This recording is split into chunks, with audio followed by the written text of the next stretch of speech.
नमस्कार साथियों, स्वागत है आप सभी का अंकित इंस्पायर्स इंडिया पर। मैं हूं अंकित अवस्थी। आप हैं मेरे साथ में एक ऐसी खबर का जिक्र करने के लिए, और विशेष रूप से इस खबर को इसलिए भी सुनना जरूरी है क्योंकि जितने भी दिन से हमास और इजराइल का जो संघर्ष चल रहा है, उस संघर्ष के बीच में बहुत सारे लोग इस विषय को लेकर के बड़े कंफ्यूज्ड हैं कि भारत ने एक लाइन स्पेसिफिक रूप से बोल दी कि आई स्टैंड विद इजराइल। ठीक है, we stand, India stand with Israel.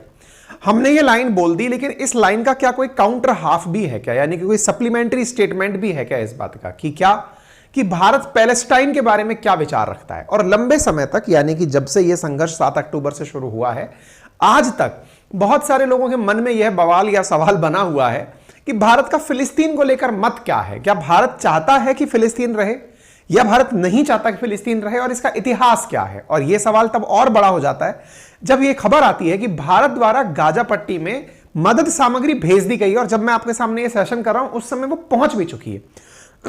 अब भारत मदद सामग्री भी भेज रहा है।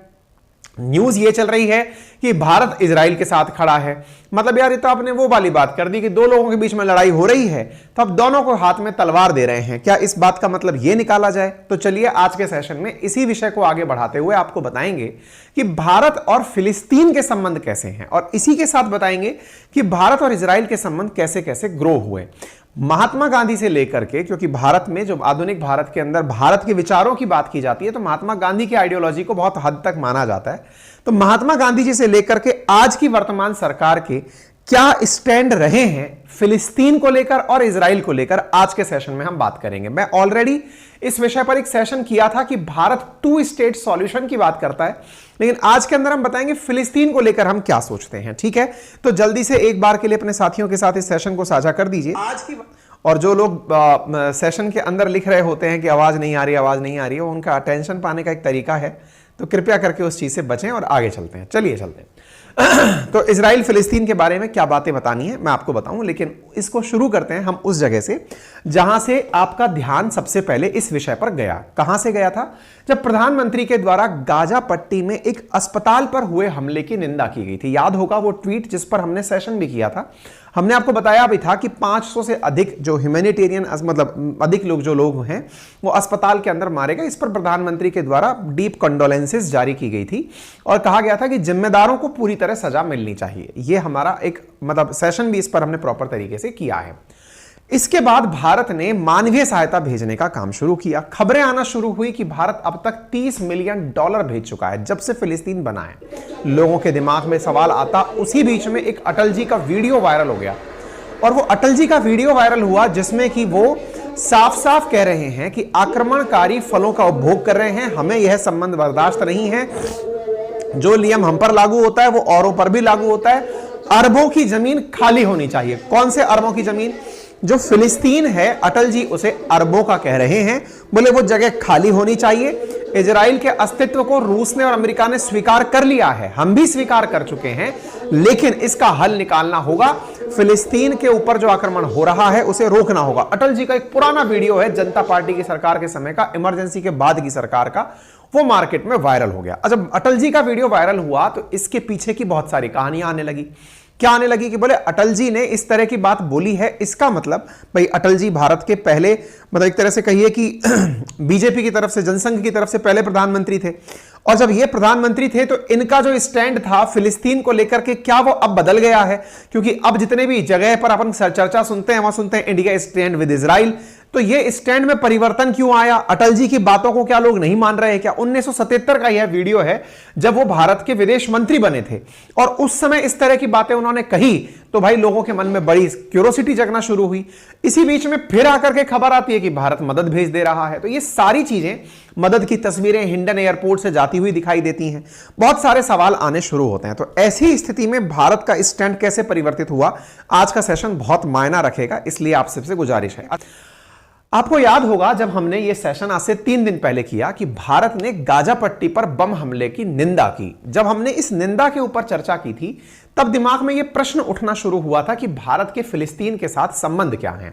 तो चलिए इसका थोड़ा सा इतिहास बताते हुए हम शुरू करते हैं। देखिए क्या है कि जब भारत ने, अब हमने आजादी प्राप्त की, लेकिन आजादी से पहले दुनिया का रुख हम बहुत अच्छे से देख रहे थे। गांधी जी जिस समय यह तय कर रहे थे सेकेंड वर्ल्ड वॉर के समय कि हमें ब्रिटिशर्स के साथ रहना है, अब देखिए बड़ा ही आयरनिक स्टैंड था इंडिया का, अगर आप इसको थोड़ा सा आप पहचानेंगे तो आपको आधुनिक भारत के इतिहास से भी बहुत सारी लर्निंग्स मिलेंगी। क्या लर्निंग्स हैं? जब देश आजादी की राह पर आगे बढ़ रहा था उस समय सेकेंड वर्ल्ड वॉर जब हुआ तो सेकेंड वर्ल्ड वॉर के समय एक बड़ी टिपिकल कंडीशन क्रिएट हुई 1939 से लेके 45 के बीच में कि भारत अंग्रेजों के साथ रहे कि अंग्रेजों के खिलाफ रहे। अब आप पूछेंगे ऐसा क्यों? भाई हमें आजादी अंग्रेजों से चाहिए और अंग्रेजों के खिलाफ दुनिया के कई देश लड़ाई लड़ रहे हैं। अगर हम एकदम आज की तरह से प्लस माइनस करके बात करें कि भाई अंग्रेजों के खिलाफ हमें भी लड़ना है और अंग्रेज भी लड़ाई लड़ रहे हैं, तो अंग्रेज जिनसे लड़ाई लड़ रहे हैं अगर हम उनकी तरफ हो जाएं तो अंग्रेजों के खिलाफ हम बहुत मजबूती से आगे बढ़ पाएंगे। अंग्रेजों के खिलाफ कौन लड़ रहा था? जापान था, जर्मनी था, ये वो देश थे जो कि बहुत ताकतवर थे। इटली थे, मुसोलिनी, हिटलर, ये लोग लड़ाई लड़ रहे थे अंग्रेजों के खिलाफ। टेक्निकली हमें होना चाहिए था उन लोगों की तरफ कि चलो भाई अंग्रेजों को भगाते हैं और अपने यहां पर जीत दर्ज कराते हैं। लेकिन गांधी जी ने बहुत ही स्मार्ट तरीके से एक काम किया और वो क्या था? गांधी जी ने कहा देखो अभी अंग्रेज हमारे यहां पर कमजोर हो चुके हैं। कहां पर कमजोर हो चुके हैं? इंडिया में।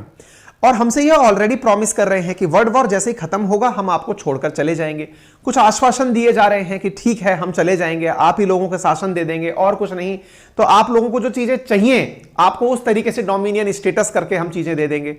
डर यह था कि अगर गलती से हमने अंग्रेजों की खिलाफत में उनका साथ दे दिया, जो नाजी हैं, हिटलर हैं, उनका अगर हमने साथ दे दिया तो हम एक गुलामी से बाहर निकलेंगे और दूसरी गुलामी के अंडर में चले जाएंगे और ऐसे आदमी की गुलामी में चले जाएंगे जो कि नस्लों को मिटाने की बात करता है। तो अच्छा है कि हमारा दुश्मन अंग्रेज है, हम इसको समझने में इतना समय लगा चुके हैं तो इसको भगाते हैं पहले, ठीक है?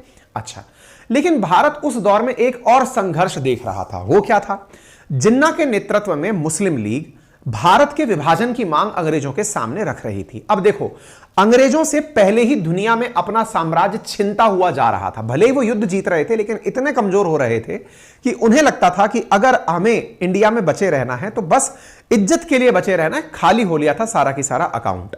ऐसी स्थिति में मुस्लिम लीग धर्म के आधार पर एक अलग देश की मांग कर रही थी और मुसलमानों के लिए अलग देश बने, यह जिन्ना की मांग थी। और वो उस समय जिस प्रकार से भारत अंग्रेजों से मतलब भारत के जो उस समय के नेता थे वो अंग्रेजों को भगाने की कोशिशें कर रहे थे, मुस्लिम लीग अंग्रेजों पर प्रेशर यह डाल रही थी कि हम आपका युद्ध में समर्थन तभी करेंगे जब आप यह आश्वासन दोगे कि हमारे लिए एक अलग देश बनाओगे।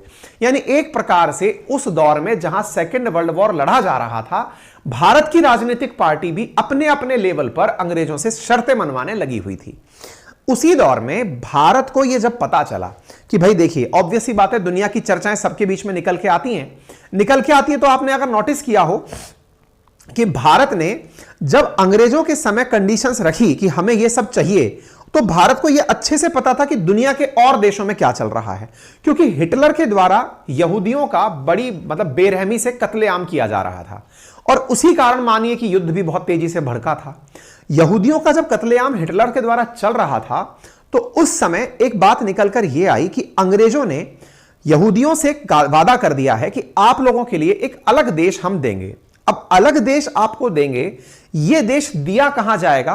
तो यरूशलेम के आसपास दिया जाएगा। यरूशलेम में तो ऑलरेडी फिलिस्तीनी लोग रहते हैं, यानी उसके आसपास के क्षेत्रों में तो ऑलरेडी फिलिस्तीनी, यरूशलेम तो फिलिस्तीन का ही था। तो अंग्रेज एक जगह की परेशानी को दूसरी जगह डाइवर्ट कर रहे हैं। ऐसी स्थिति में गांधी जी को यह बात रिलेट करने के लिए बहुत मौका मिला। क्या मौका मिला? कि क्यों ना हम यहां पर एक पॉइंट रेज करें कि जिस प्रकार से अंग्रेजों का ब्रिटेन है, फ्रांसीसियों का फ्रांस है, ऐसे अरबियों का फिलिस्तीन है। क्योंकि हम अपने आप से चीजें रिलेट करना चाहते थे कि भारतीयों का भारत है, हम यह कहना चाहते थे कि यह अंग्रेजों का नहीं है, तुम बाहर भागो, अब यह भारतीयों का है तो भारत मिले। ऐसी स्थिति में भारत ब्रिटिशर्स के उस स्टैंड का उस समय विरोध कर रहा था कि आप यहूदियों को फिलिस्तीन की जगह छीनकर क्यों दे रहे हो। यानी इनिशियल स्टेज पर अगर हम बात करें, जब इजराइल की स्थापना की बातें हो रही थी, उससे पहले ब्रिटिशर्स ने जो माहौल बनाया हुआ था कि यहूदियों को एक देश देंगे, भारत उस समय भी अपना स्टैंड गांधी जी की मदद से यह रख चुका था, या गांधी जी रख चुके थे कि भैया इजराइलियों के लिए अलग देश फिलिस्तीन से तो नहीं होना चाहिए, फिलिस्तीन तो अरबियों का देश है, उनका ही होना चाहिए। तो यह गांधी जी का मत था। ठीक है साहब, एक बात समझ में आ गई। अब थोड़ा आगे बढ़ते हैं। इसके बाद महात्मा गांधी जी ने बकायदा हरिजन नामक जो उनकी पत्रिका थी उसमें यह बात लिखी भी कि फिलिस्तीन उसी तरह अरबी लोगों का देश है जैसे अंग्रेजों का इंग्लैंड और फ्रांसीसियों का फ्रांस है। ठीक है। ऑक्सफोर्ड यूनिवर्सिटी के रिसर्चर और कास्ट मैटर्स किताब लिखने वाले सूरज येंगदे ने इस बात के बारे में यह भी कहा है कि उन्होंने बकायदा इस बात को क्लियर किया कि अरब और यहूदियों के बीच जो दूरी है वो इजराइल नाम के नए देश बनने से और बढ़ेगी। खुद ईसाई यहूदियों को अछूत की तरह ट्रीट करते हैं और ये लोग इनके लिए अलग देश देकर के अपनी परेशानी दूसरे की तरफ डालने की बातें कर रहे हैं। ठीक है साहब। हालांकि यह बात भी रिसर्चर्स का मानना है कि हरिजन के अंदर जो यहूदियों पर बातें गांधी जी ने लिखी थी असल मायने में उन्हें भी यहूदियों के बारे में ज्यादा जानकारी नहीं थी, ऐसा कई रिसर्चर्स का, आज के समय के रिसर्चर्स का मानना है। चलिए खैर कोई नहीं, आगे बढ़ते हैं। फिर क्या हुआ, भारत की आजादी हुई, संयुक्त राष्ट्र के अंदर फिलिस्तीन के बंटवारे का प्रस्ताव आया। अब भाई भारत आजाद हो गया, भारत की आजादी से एक दिन पहले पाकिस्तान अपनी मांगे मना के बैठ गया, धर्म के आधार पर एक देश का विभाजन भारत में हो चुका था। इसी बीच के अंदर फिलिस्तीन के बंटवारे का प्रस्ताव भी यूएन में पहुंच गया। अब देखिए यूएन में वीटो पावर लेकर के तो ये सब जीती हुई ताकतें बैठी हुई थी, तो ऐसी स्थिति में भारत ने अरब देशों के साथ बंटवारे के खिलाफ वोट किया कि बोले भाई नहीं, क्योंकि हम अपने ही बंटवारे से संतुष्ट नहीं हैं, हम दूसरे देश के बंटवारे की बात कैसे कर लें, क्योंकि अब तक फिलिस्तीन के अंदर कुछ यहूदी आकर बसने शुरू हो गए थे एज पर ब्रिटिशर्स की चाहत। ठीक है। ऐसी स्थिति में इजराइल ने संयुक्त राष्ट्र की सदस्यता का फॉर्म भर दिया। भारत ने इसका भी विरोध किया कि बोले भाई हमको अलाउड नहीं है। 1950 के आते आते भारत का रुख नरम पड़ने लगा और हमने इजराइल को भी बतौर राष्ट्र मान्यता दे दी। अच्छा, इसमें एक बड़ी बात थी, हमने उन्हें मान्यता कब दी? हमने उन्हें मान्यता तब दी जब हमने यह देख लिया कि कई मुस्लिम राष्ट्र जैसे तुर्की और ईरान भी इजराइल को मान्यता दे चुके थे। और दूसरी बड़ी बात, हम लोग नहीं चाहते थे कि हम अमेरिका और रशिया के खिलाफ चलें। ये दोनों लोग मान्यता दे दिए, चलो हम भी मान्यता दे देते हैं। इजराइल के प्रति भारत का शुरुआती जो रुख था वो बड़ा ही कठोर था। अच्छा, एक इसके पीछे की कहानी और भी है, और वो कहानी क्या है?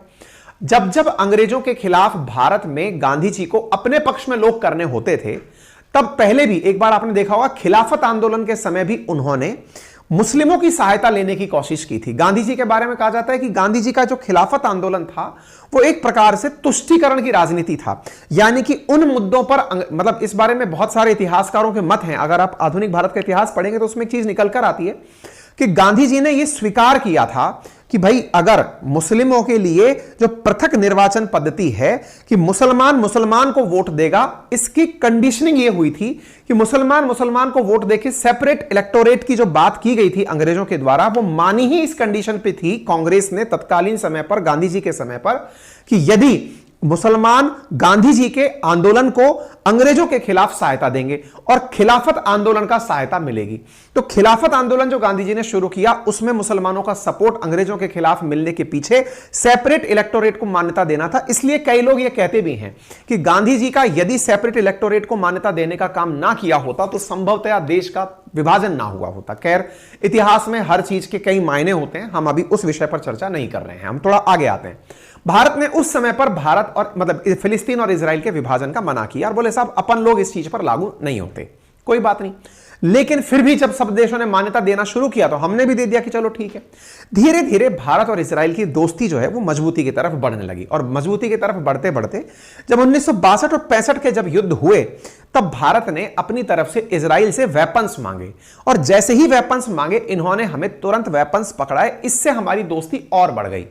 अच्छा, अब गांधी जी के विचार लेकर के ही नेहरू जी सरकार चला रहे थे। ऐसी स्थिति में नेहरू जी और शास्त्री जी भी इजराइल को इस मदद के लिए तो धन्यवाद बोलते थे, लेकिन इंटरनली हम उसके समर्थक नहीं थे। जैसे अगर मैं आपको बताऊं कि जो जवाहरलाल नेहरू जी थे वो भी यहूदी देश बनाने के खिलाफ ही थे। मतलब एक प्रकार से उनका मत यह था कि यहूदियों का देश ना हो, और अगर हो तो वो फिलिस्तीन को तोड़कर ना बनाया जाए। अच्छा, ये उस समय की राजनीति को आज के परिप्रेक्ष्य में देखने से कई व्यवधान होते हैं। जैसे आप आज के समय पर उस चीज को देखेंगे तो हो सकता है इतिहास को आज के अनुभव से देखकर आप कोई चूक कर जाएं। क्यों कर जाएं? क्योंकि उस समय की समय काल परिस्थितियां अलग थी। भारत का आज का स्टैंड अलग है, स्थितियां बदलती हैं, और भारत के स्टैंड कैसे बदले वो भी हम बताएंगे। तो नेहरू जी ने फिलिस्तीन को तोड़कर अलग यहूदी देश बनाने के खिलाफ ही अपना मत रखा। यूरोपियन यूनियन और यूनाइटेड नेशंस में लंबे समय तक भारत के राजदूत रहे हैं अर्जुन सेन गुप्ता। उनके अनुसार इजराइल को लेकर नेहरू जी का विचार उन्हें गांधी से विरासत में मिला था। भारत के पहले प्रधानमंत्री नेहरू यहूदियों की पीड़ा के साथ सहानुभूति तो रखते थे, लेकिन फिलिस्तीन को तोड़कर अलग देश बनाने के समर्थन में नहीं थे। ठीक है, ऐसी स्थिति में फिलिस्तीन के अंदर ही मुस्लिम और समुदाय यहूदी एक साथ रहें, इसके लिए इन्होंने एक स्वायत्त राज्य का दर्जा दिए जाने की बात की, ऑटोनॉमस स्टेट। जैसे अभी आपको मालूम हो तो चीन के सामने हांगकांग जैसे रहता है, उस तरीके से बोले ऐसा बना दो और इस प्रकार से ये दोनों लोग साथ रह लेंगे। एक प्रकार से नेहरू जी भी जो हैं वो फिलिस्तीन के विभाजन के खिलाफ थे और संयुक्त राष्ट्र में इजराइल की एंट्री के खिलाफ भी उन्होंने वोट दिया था। ये तस्वीरें हैं 1960 के वक्त की, जिस समय नेहरू जी ने फिलिस्तीनियों के नेताओं के साथ मिलकर के बातचीत की थी। उस समय पर भारत लगातार मुसलमानों के मन में यह भाव देना चाहता था कि भैया तुम लोग हमसे अलग क्यों होकर जा रहे हो, जब अंतरराष्ट्रीय स्तर पर हम तुम्हारे हर मत का साथ देते हैं। देखिए, गांधी जी ने जब सेपरेट इलेक्टोरेट पर साथ दिया, मुसलमानों की मांगें मानी, उस समय पर धीरे धीरे कांग्रेस अपनी इस इमेज को बनाने का प्रयास कर रही थी कि मुस्लिम जितने भी हैं जो देश के विभाजन में मुस्लिम लीग के साथ अलग देश की मांग कर रहे हैं, उन्हें यह बताया जाए कि भारत सबका है, सर्वधर्म संभाव है, भारत ना केवल हिंदू बल्कि मुसलमान। इसीलिए हमने पंथ निरपेक्षता को अपनाया कि हम हिंदू, मुस्लिम, सिख, ईसाई, सब जितने भी प्रकार के धर्म, पंथ, मान्यताएं हैं, सबके लिए एक देश बना रहे हैं। यही कारण है कि ऐसे मुद्दों पर जब हमारे देश के अंदर रहने वाले जो अन्य मतावलंबी, धर्मावलंबी हैं, उनके कोई मुद्दे आते थे तो भारत उन पर बड़ा सेक्युलर प्रकार का रुख अपनाता था। और सेक्युलर रुख में वोट बैंक की राजनीति छुपी होती है, यह आपने पहले भी देखा है, और इसी कारण तुष्टीकरण के कारण ही उनका विरोध भी हुआ है। वोट बैंक कैसे? यहूदियों की संख्या आज जाकर के भारत में 8,000 है, उससे क्या वोट बैंक बनता, लेकिन मुसलमान तो अपना अलग देश बनाकर चले गए थे। ऐसी स्थिति में उनके सामने एक अच्छा भाव बना रहे, भारत धर्म के आधार पर यह दिखता रहे कि हम उनके साथ हैं। यही कारण है कि जब देश का विभाजन हो रहा था तो जो मुसलमान जा रहे थे ठीक है, बाकी जो लोग यहां रुक गए उनके लिए भी कहा गया आपका तो अपना देश है। और आज आप देख लीजिए कि मतलब जो पॉपुलेशन है वो जितनी पाकिस्तान में है, लगभग उसके बराबर ही पॉपुलेशन इंडिया में मुसलमानों की है। यानी कि अपने आप में एक देश जो धर्म के आधार पर बना था। भारत बार बार यही कह रहा था कि हम तो पंथ निरपेक्ष हैं, हमारे यहां सब लोग आजादी के साथ रह सकते हैं। ठीक है, और यही कारण था कि नेहरू जी इसी लाइन को आगे मानते हुए चल रहे थे और फिलिस्तीन का समर्थन करते हुए बढ़ रहे थे।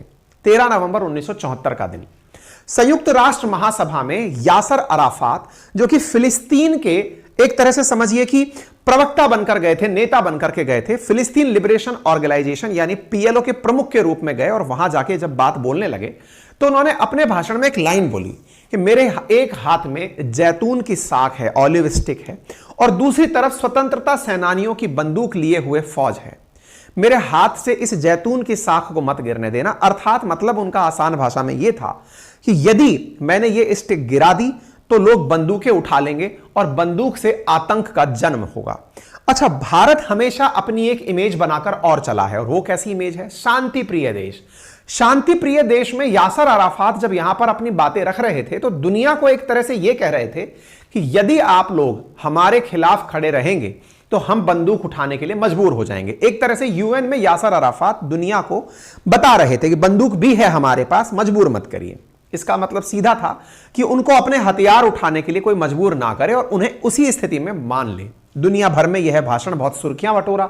भारत तो एकदम गदगदा गया कि देखिए कितनी गजब बात है। और ऐसी स्थिति में जो पीएलओ है यानी कि पैलेस्टीन लिबरेशन ऑर्गेनाइजेशन है, यासर अराफात का जो संगठन है, उसे संयुक्त राष्ट्र के अंदर ऑब्जर्वर का दर्जा दे दिया गया। भारत के द्वारा उनका बहुत सम्मान किया गया।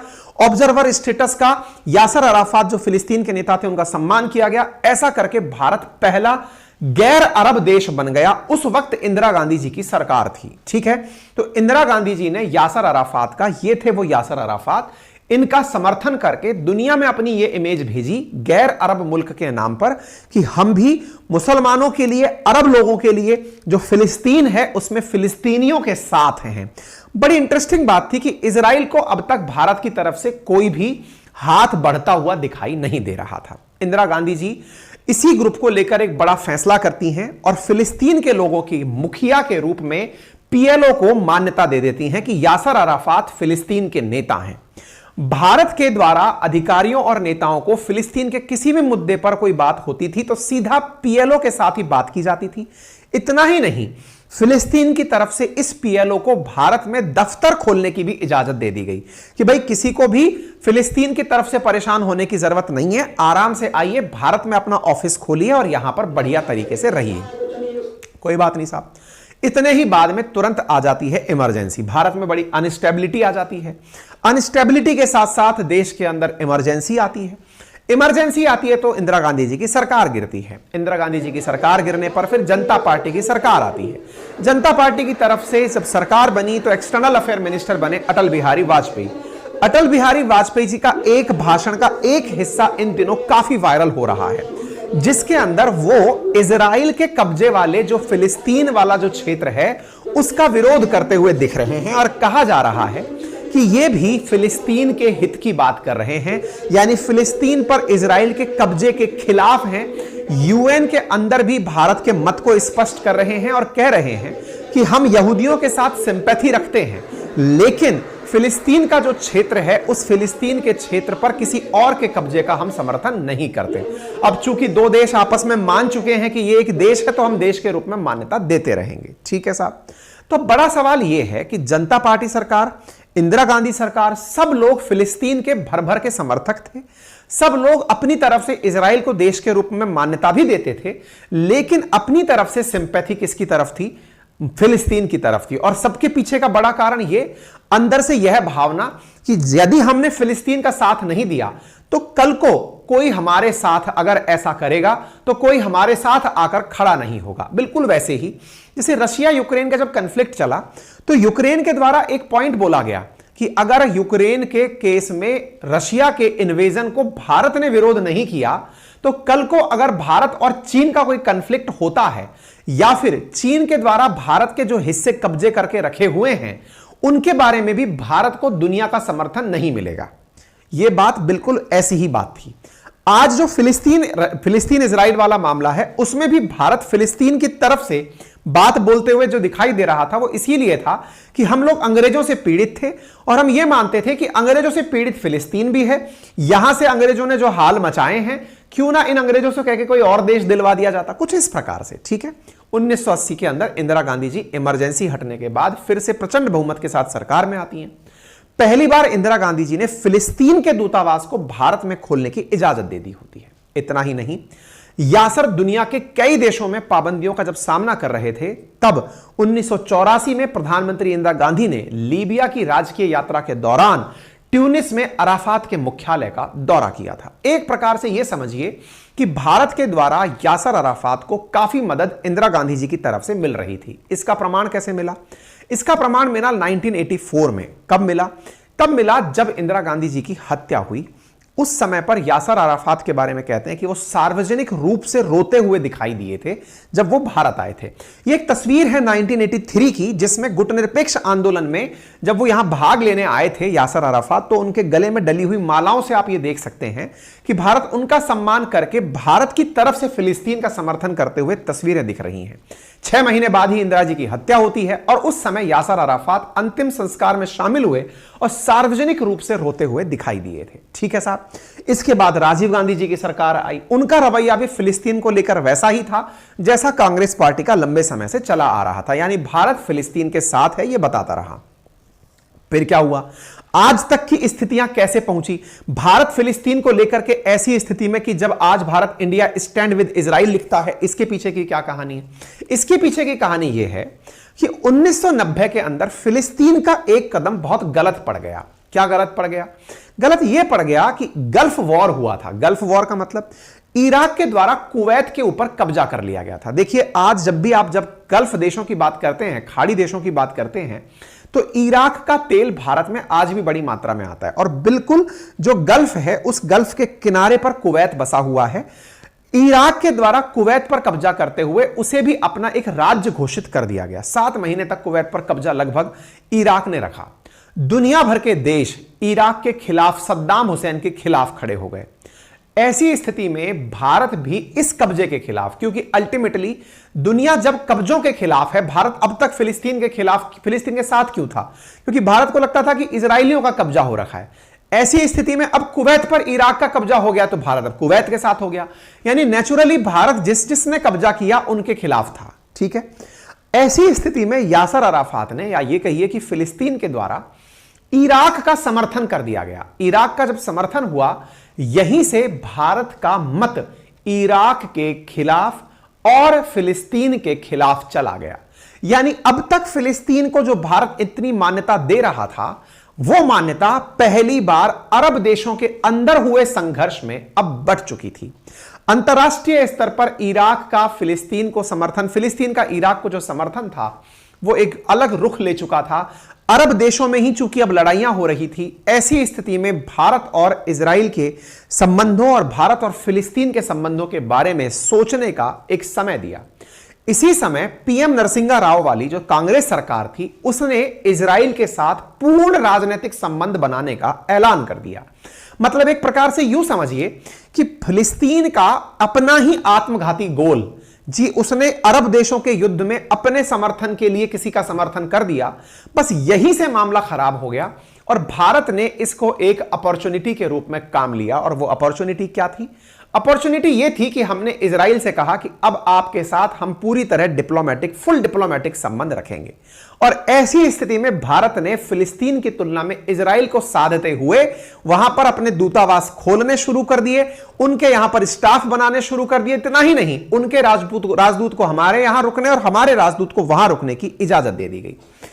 इसी दौरान यासर अराफात फिर भारत आए, नरसिम्हा राव से मिले और उन्होंने भारत और इजराइल की दोस्ती की बात छेड़ी। तो उन्होंने कहा कि यह दोस्ती फिलिस्तीन के लिए भी जरूरी है। इस मीटिंग के बाद पत्रकारों से बात करते हुए अराफात ने यही लाइन बोली थी। मतलब समझने का प्रयास करिए, उन्होंने कहा कि हम भारत इजराइल के मुद्दों में कोई दखल नहीं दे सकते, हम भारत सरकार के हर चुनाव का समर्थन करते हैं।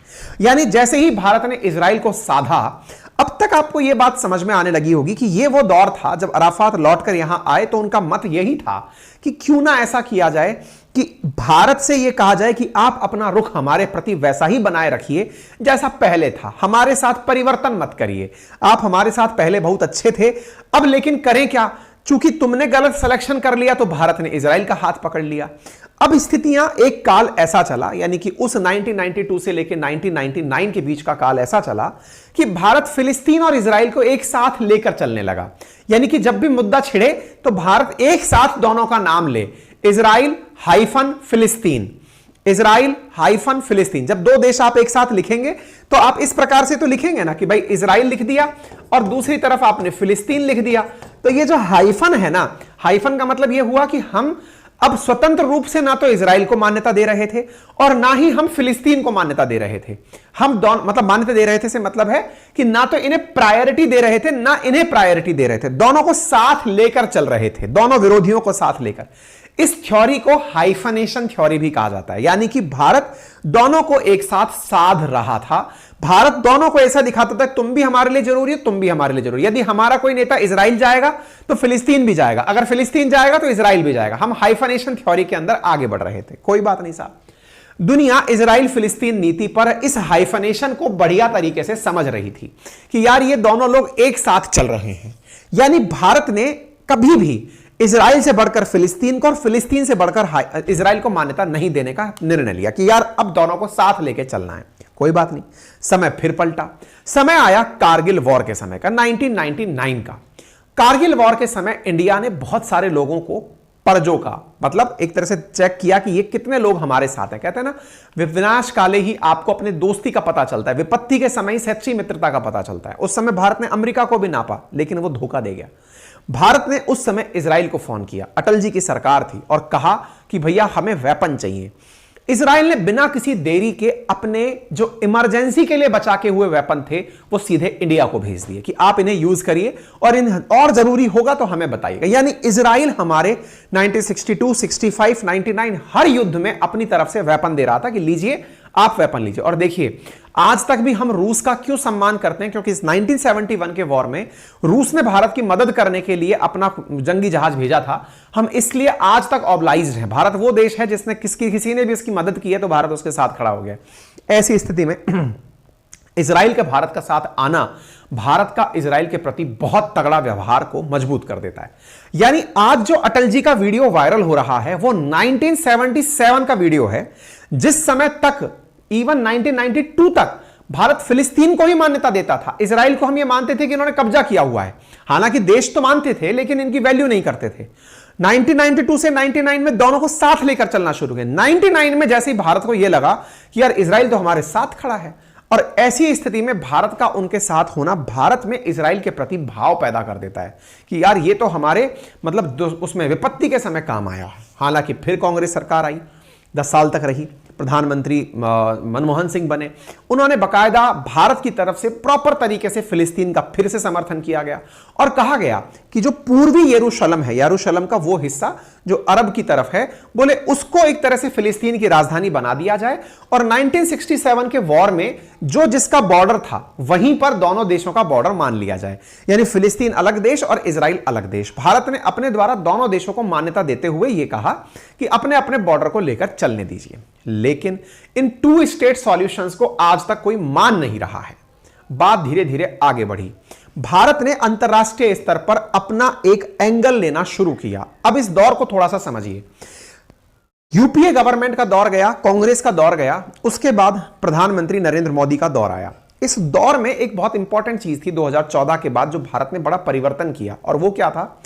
भारत द्वितीय विश्व युद्ध के बाद जो शीत युद्ध का काल चला, शीत युद्ध का काल मतलब कि आप अमेरिका की तरफ हैं कि रशिया की तरफ हैं, अगर आप किसी की तरफ नहीं है तो आप गुट निरपेक्ष हैं। भारत ने एक गुट बनाया था कि अब किसी की तरफ नहीं है, जिसे नाम मूवमेंट कहा जाता है, नॉन अलाइन मूवमेंट कहा जाता है। हमने उन देशों को अपने साथ जोड़ लिया कि ना तो आप इस तरफ हो ना आप इस तरफ हो, आप अपनी तरफ हो, मतलब एक अलग झुंड बना लिया था। ऐसी स्थिति में भारत हल्का सा अपना अलाइनेशन अपनी मर्जी से चेंज करता हुआ दिखाई दिया। आवश्यकता पड़ी तो रूस के भी पक्ष में बोलेगा, आवश्यकता पड़ी तो अमेरिका के पक्ष में भी बोलेगा, आवश्यकता पड़ी तो खुद के भी पक्ष में बोलेगा। ऐसा नहीं करेगा अमेरिका ने ऐसा कह दिया तो हम ये नहीं करेंगे, यूएसएसआर ने ऐसा कह दिया तो हम ये नहीं करेंगे, क्योंकि हम तो इनके विपरीत बैठेंगे। हमने पहली बार एंगल लेना शुरू किया और इसकी शुरुआत मोदी जी के द्वारा की गई। इन्होंने क्या किया? पहली बार भारत का कोई प्रधानमंत्री इजराइल की यात्रा पर गया और फिलिस्तीन की यात्रा पर नहीं गया। इतना ही नहीं, बकायदा बेंजामिन नेतन्याहू के साथ समुद्र तट पर दोनों लोग टहलते हुए दिखाई दिए, बकायदा प्रॉपर तरीके से वॉक किया। इसीलिए आपने देखा भी होगा इजराइल के चुनावों में नेतन्याहू बकायदा पोस्टर टांगते हैं और अपनी तरफ से बताते हैं कि मोदी मेरे मित्र हैं। इस प्रकार के पोस्टर इजराइल में छपते हैं, लगते हैं जब चुनाव वहां पर होते हैं। नेतन्याहू और मोदी की केमिस्ट्री बहुत मजबूती पकड़ने लगी। जब वो फिलिस्तीन नहीं गए, बिल्कुल पड़ोस की जगह पर नहीं गए, तो दुनिया ने कहा कि अब तक जो हाइफनेशन की थ्योरी चल रही थी 92 से 99 के बीच में कि इजराइल जाओगे तो फिलिस्तीन जाओगे, फिलिस्तीन जाओगे तो इजराइल जाओगे, यह भारत ने तोड़ दी है। और इसी काल को डी हाइफनेशन कहा गया। डी हाइफनेशन मतलब हम दोनों को एक साथ साधना बंद कर चुके थे। भारत ने साफ कह दिया हम इजराइल के साथ हैं इन मुद्दों पर, हम फिलिस्तीन के साथ हैं इन मुद्दों पर। तो क्या भारत ने फिलिस्तीन का हाथ छोड़ दिया? नहीं।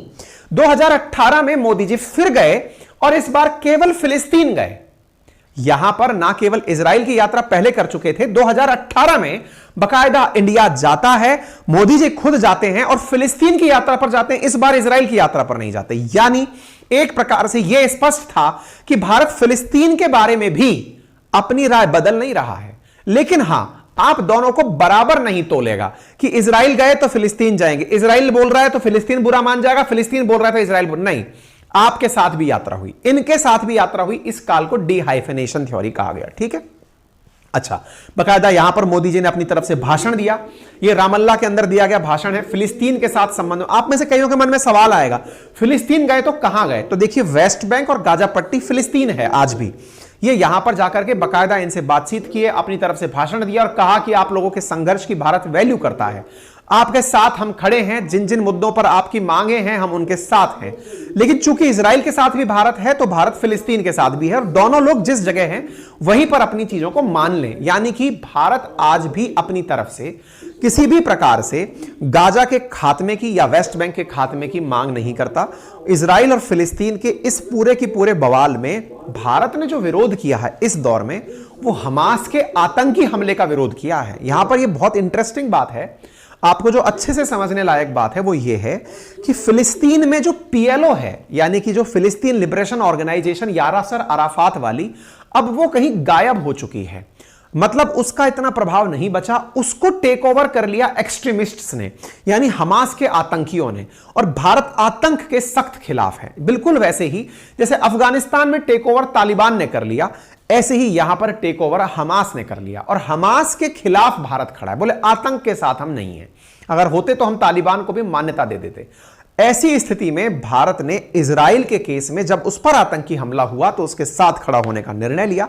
और इसके तुरंत बाद जब फिलिस्तीन के ऊपर ह्यूमैनिटेरियन असिस्टेंस भेजने की बात आई तो भारत ने इसे गजब तरीके से पैसे भेजे। अब तक लगभग $30 मिलियन हम 2002 से लेकर 2023 के बीच में फिलिस्तीन को अपनी तरफ से भेज चुके हैं।